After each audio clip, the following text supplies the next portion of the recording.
Imagine two people take an IQ test. One scores 130, the other scores 100. Most people immediately assume the first person is smarter, and therefore more likely to succeed. But what if the person with the lower score builds a successful company, while the person with the higher score struggles to make basic decisions? That's because your IQ score measures something real, but probably not what you think.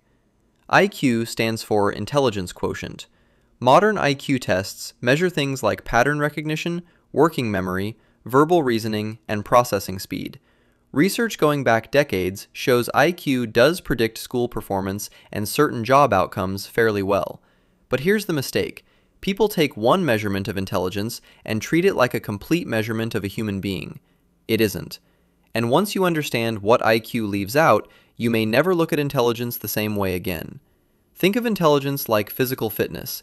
If I only measured how fast you could run, I'd learn something real about your body. I still wouldn't know how strong, flexible, or coordinated you are. An IQ test works the same way. It samples specific mental abilities, then compares your score to others your age. The average is set at 100, so 115 is above average, 130 is unusually high. But that number still isn't the full picture. An IQ test can't measure creativity.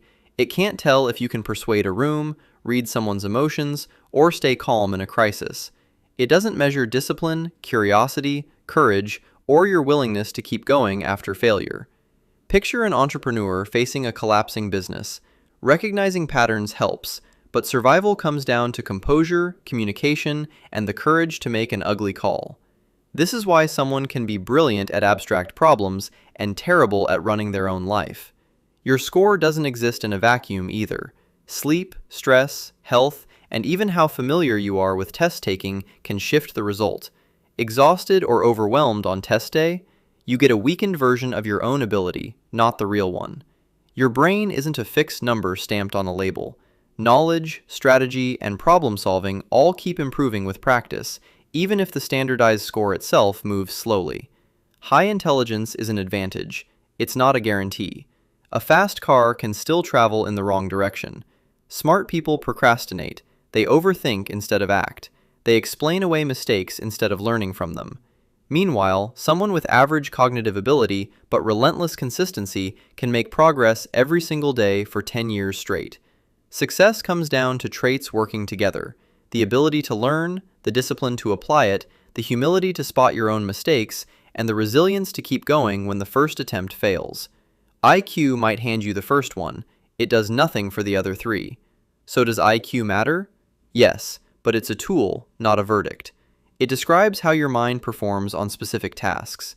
It can't measure your total value, predict every achievement, or define what you become. The smartest question isn't, "What's my IQ?" It's, "How well am I using what I already have?" Potential without action is just a number.